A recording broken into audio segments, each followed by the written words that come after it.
সংসদ নির্বাচনকে যারা বাধাগ্রস্ত করার চেষ্টা করছে তারা গণতন্ত্রের শত্রু বলে মন্তব্য করেছেন বিএনপির স্থায়ী কমিটির সদস্য সালাউদ্দিন আহমদ। তাদের বিরুদ্ধে সবাইকে ঐক্যবদ্ধ হওয়ার আহ্বানও জানিয়েছেন তিনি।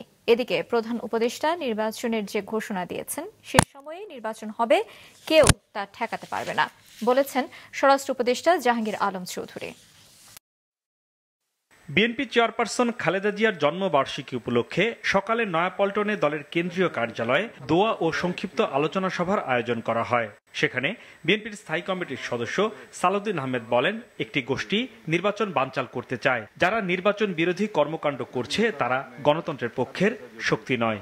আজকে যারা গণতন্ত্রের বিরুদ্ধে বিভিন্ন রকমের বক্তব্যের মধ্য দিয়ে নির্বাচনের বিষয়ে শঙ্কা প্রকাশ করছে, তারা গণতন্ত্রের পক্ষের শক্তি নয়, তারা বাংলাদেশের মানুষের পক্ষের শক্তি নয়। তারা হয়তো কোনো না কোনো কারণে নিজের কথাগুলো ইনিয়ে বিনিয়ে বলছেন যাতে করে নির্বাচনকে বিলম্বিত করা যায় অথবা বানচাল করা যায় অথবা নির্বাচন অনুষ্ঠান না হোক সেটা চায়।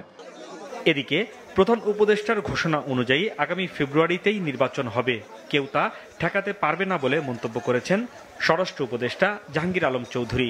নিষিদ্ধ পলিথিনের বিষয়ে রাজধানীতে এক সচেতনতা কার্যক্রম পরিদর্শন শেষে তিনি জানান, জনগণ এখন নির্বাচনমুখী। জনগণ যেসব নির্বাচনের মুখী হয়ে যাবে কেউ এটার বাধা দিতে পারবে না।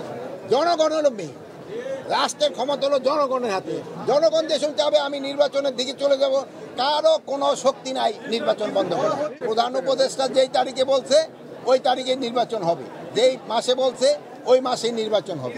কে কি বললো ওইটা শোনার আমাদের কোনো দরকার নেই। অন্যদিকে সরকার না চাইলে নির্বাচন কমিশনের একার পক্ষে সুষ্ঠু নির্বাচন করা সম্ভব না বলে মনে করেন সুজন সম্পাদক ও নির্বাচন সংস্কার কমিশন প্রধান বদিউল আলম মজুমদার। প্রশাসন এবং আইনশৃঙ্খলা রক্ষাকারী বাহিনী যদি সঠিক ভূমিকা পালন না করে, ইতিবাচক ভূমিকা পালন না করে, তাহলে নির্বাচন কমিশনের পক্ষে সুষ্ঠু নিরপেক্ষ নির্বাচন করাটা দুরূহ।